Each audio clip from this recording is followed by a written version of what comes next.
நான் கனசிகா Shanmuganathan great mind கேம்பஸில் diploma செய்திருக்கிறேன். நான் குழந்தை உளவியல் பற்றி நான் கதைக்க இருக்கிறேன். குழந்தை பிறந்ததிலிருந்து அதன் இளமை பருவம் வரையில் அதனுடைய எண்ணங்கள், செயற்பாடுகள், நடத்தைகள் போன்றவற்றை விஞ்ஞானபூர்வமாக ஆராய்ச்சி செய்யும் ஒரு கற்கை நெறியை இந்த குழந்தை உளவியல் ஆகும். பெற்றவர்கள் எப்பொழுதும் தங்களது குழந்தைகள் ஆரோக்கியமாகவும் எதிர்காலத்தில் ஒரு நல்ல பிரஜையாகவும் உயர் பதவிகளில் இருக்க வேண்டும், அதாவது டாக்டர், இன்ஜினியர், டீச்சர்ஸ் இந்த மாதிரியான பதவிகள் எதிர்பார்ப்பாங்க. மற்றது சமூகத்துக்கு ஒரு முன்னுதாரணமாக இருக்க வேண்டும் என்பதை அவர்கள் விரும்புவார்கள்.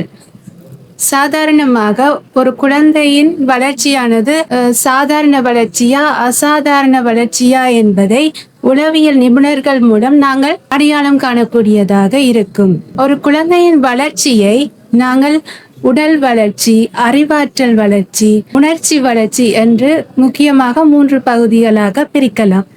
அதில் உடல் வளர்ச்சி என்பது குழந்தை தலையை நிமிர்த்தி உருண்டு நடந்து ஓடி போன்ற செயற்பாடுகளை செய்வது உடல் வளர்ச்சி எனப்படும்.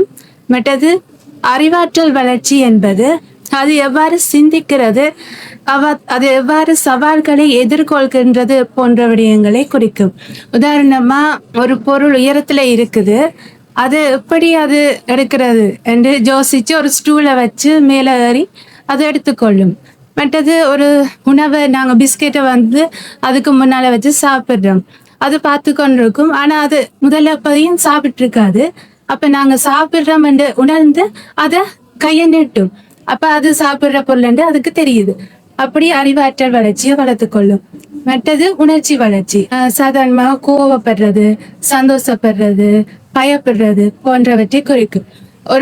அதுக்கு பிடிச்ச பொருளை நாங்க அதுண்ட கையில இருந்து பறிக்கிறோம், அப்ப அது அழும்.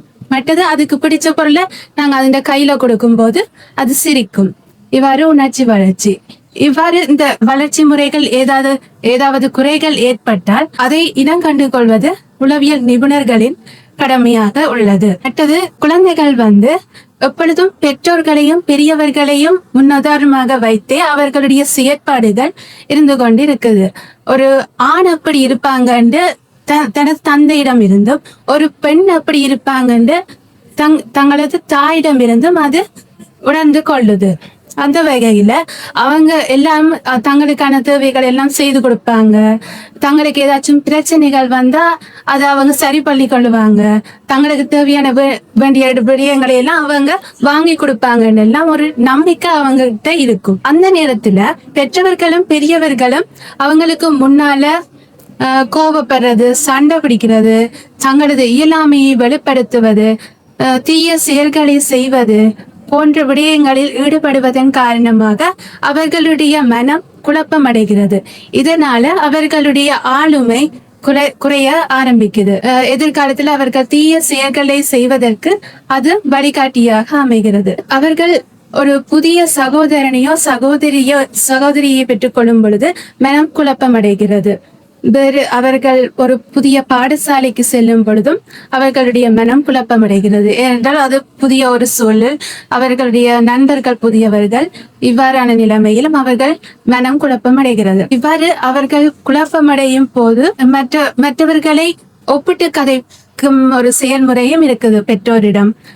உதாரணமாக, நீ பக்கத்து வீட்டு பையன் 4 மணிக்கு எழும்புறார், நீ பாரு 8 மணிக்கு எழும்புறார். மற்றது அவனுடைய ஹேண்ட் ரைட்டிங் எப்படி இருக்குது, உன்னோட ஹேண்ட் ரைட்டிங் எப்படி இருக்குது. மற்றது அவன் நல்ல அறிவா கதைக்கிறான் செய்யறான், இவ கொஞ்சம் சோம்பலா இருந்த உடனே கொஞ்சம் அவங்கள சுட்டி காட்டுறது. இப்படி மற்றவர்களுடன் ஒப்பிட்டு கதைக்கிற முறையும் அவர்களுக்கு குழப்பம் அடையுது.